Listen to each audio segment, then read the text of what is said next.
तो फाइनली दोस्तों कक्षा 10वीं विषय संस्कृत का अर्धवार्षिक परीक्षा का पेपर 1 घंटे पहले 100% रियल पेपर आ चुका है। तो फटाफट सभी प्रश्नों को आप अच्छे से तैयार कर लीजिए। तो यहाँ पर पहला प्रश्न है उचित विकल्पम चित्वा लिखित। पहला है अधोलिखितेषु अवयवम अस्ति। तो इसमें कौन सा अवयव होगा? तो इसमें सर्वत अवयव होगा। 7 नंबर का ऑप्शन है इसका उत्तर होगा। दूसरा प्रश्न है अधोलिखितेषु अवयवम नास्ति। तो यहाँ पर इसका जो उत्तर होगा द छात्र है इसका उत्तर होगा।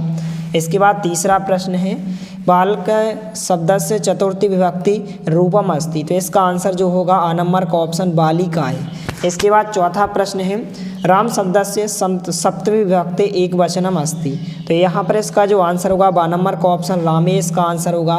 पांचवा प्रश्न है फल शब्द से प्रथमा विभक्ति अस्ति।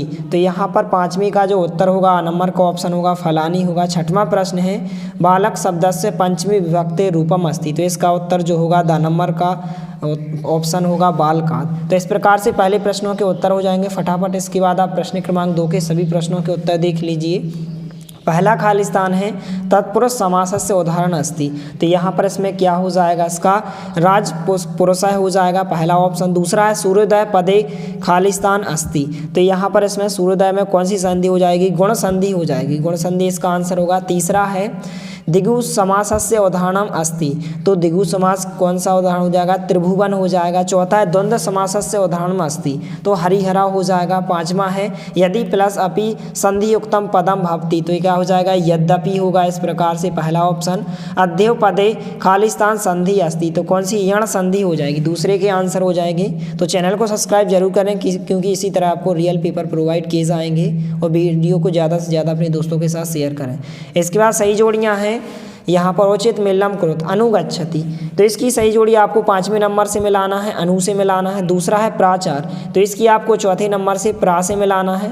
पटसी तो गा नंबर की जो है आपको जो है पहले नंबर से मिलाना है मध्य पुरुष से। इसके बाद जो है चौथा भविष्य काले। तो इसकी जो है आपको तीसरे नंबर से मिलाना है भूभा। तो इस प्रकार से।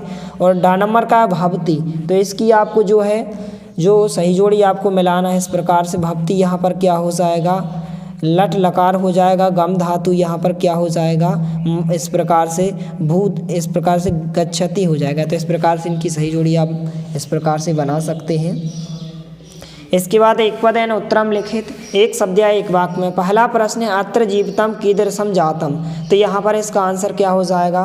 इसका आंसर जो होगा दुर्गम हो जाएगा। क्या हो जाएगा? दुर्गम। एक साथ हम इनकी आंसर भी आपको बताएंगे। तो सबसे पहले आप इस प्रकार से देख लीजिए। इस प्रकार से प्रश्न दिए गए हैं 6 प्रश्न और 6 के 6 यहाँ पर आप देख सकते हैं 6 प्रश्नों के प्रश्न क्रमांक 4 के उत्तर हो जाएंगे। यहाँ पर आप देख सकते हैं यह 6वें प्रश्न का उत्तर है।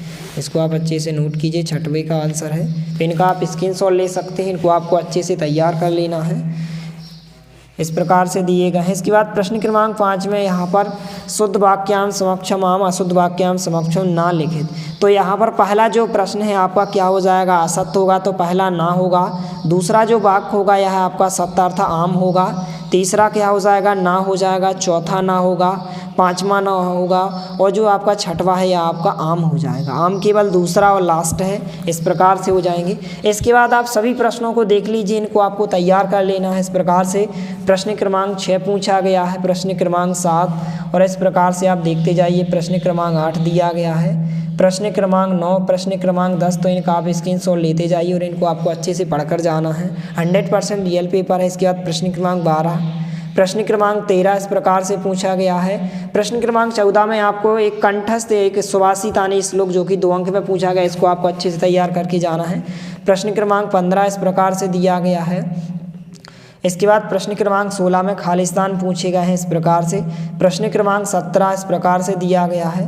प्रश्न क्रमांक 18 में जो है आपठित गद्यांश दिए गए हैं। इनको आप अच्छे से पढ़कर जाइए इस प्रकार से। इसके बाद प्रश्न क्रमांक 19 में भी आपठित पद्यांश दिया गया। इसको आप देख लीजिए।